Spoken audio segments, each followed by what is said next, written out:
سچائی کے دیوانے ہو، تمہاری حق گوئی کے دیوانے ہو، تمہاری گفتگو کے اندر جو خاص قسم کا ایک ربط ہو، طاقت ہو سچائی، لوگ اس کے دیوانے ہو۔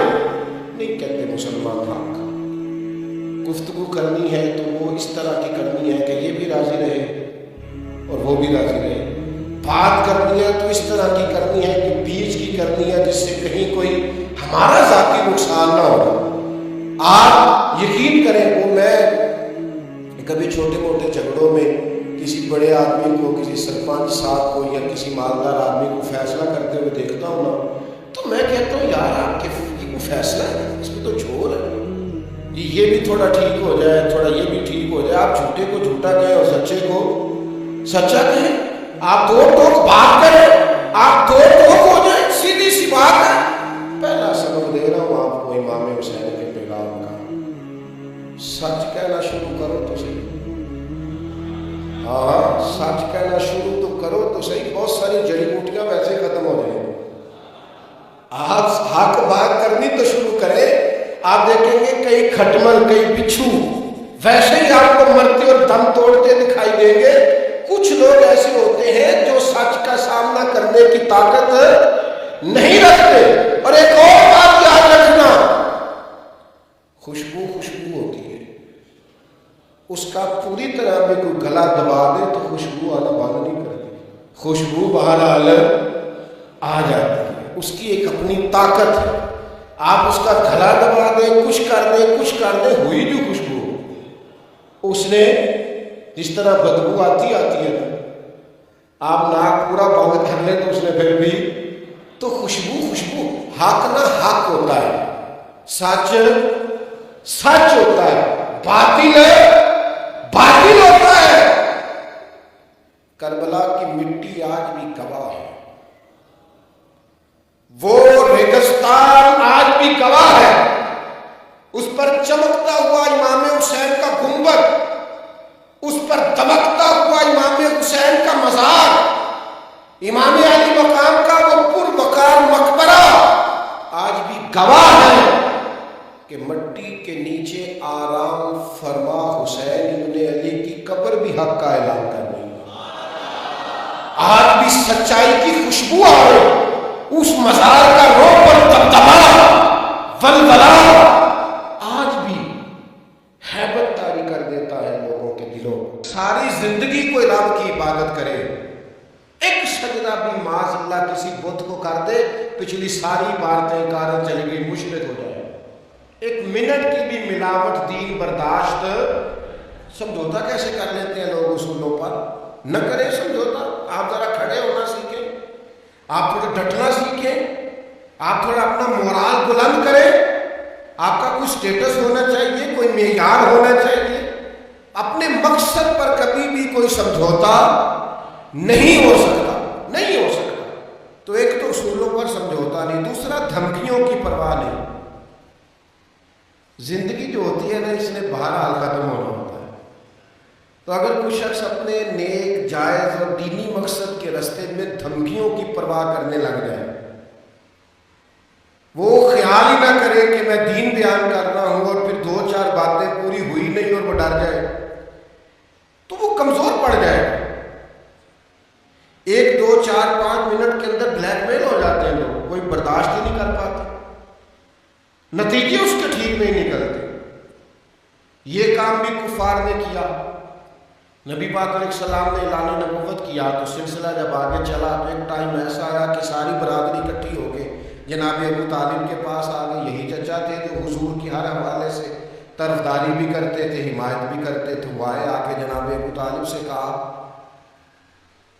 کہ یہاں تو آپ اپنے بھتیجے کو منع کریں، وہ ہمارے معبودوں کو برا بھلا کہہ کے ہمارے جذبات کو ٹھیس پہنچاتے ہیں معاذ اللہ، یہاں بھی آپ تیار ہو جائیں ہم سے جنگ کرنے میں۔ اور شدید انداز میں بات کی، جناب ابو طالب نے ایک دفعہ تو ٹال دیا، وہ دوسری دفعہ پھر آ گیا، آپ سے کہا تھا پر آپ نے بات نہیں کی، آپ دیکھ لیجیے، یہاں آپ حمایت چھوڑ دیں، ہم جانے وہ جانے، اور شدید دھمکی دی انہوں نے۔ جناب ابو طالب اب بوڑھے تھے، اور پھر یہ کہ ساری برادری انہوں نے نبی پاک علیہ السلام کو بلایا، سرکار تشریف لائے تو کہا بھتیجے میں نے ہر موقع پر آپ کی مکمل حمایت کی ہے، میں ساری برادری کا بوجھ نہیں اٹھا سکتا، آپ اپنے قبیلے کے ساتھ بیٹھ کے بات کر لیں۔ اور وہ کہہ رہے ہیں کہ یہاں تو آپ باز آ گئے، یہاں پھر جنگ ہو گئی۔ تو یہ میرے رسول پاک علیہ السلام کا مقصد کے لیے عزم ہے۔ نوجوانوں سنو اور یاد رکھو، کریم فرمانے لگے کہ ذرا لفظوں کی حرارت دیکھنا اور جملوں کا روب دیکھنا اور گفتگو کا ولولہ دیکھنا۔ کریم فرمانے لگے چچا یہ میرے سیدھے ہاتھ پر سورج لا کے رکھیں اور دوسرے پر چاند لا کے رکھیں تو دین کی تبلیغ پھر بھی نہیں چھوڑوں گا، کہتا رہوں گا لا الہ الا اللہ۔ اور حضور علیہ السلام نے فرمایا میں دین کی تبلیغ کرتا رہوں گا، اور چچا دو ہی باتیں ہیں، یا دین غالب آ جائے گا یا میں اپنی جان دین کے راستے میں پیش کر دوں گا۔ یہ رسول پاک کا دیا ہوا فلسفہ ہے کہ آپ کو دین کا کام کرنا ہے تو جان لڑا کے کرنا ہے۔ یہ شہادت کا ہے الفت میں قدم رکھنا۔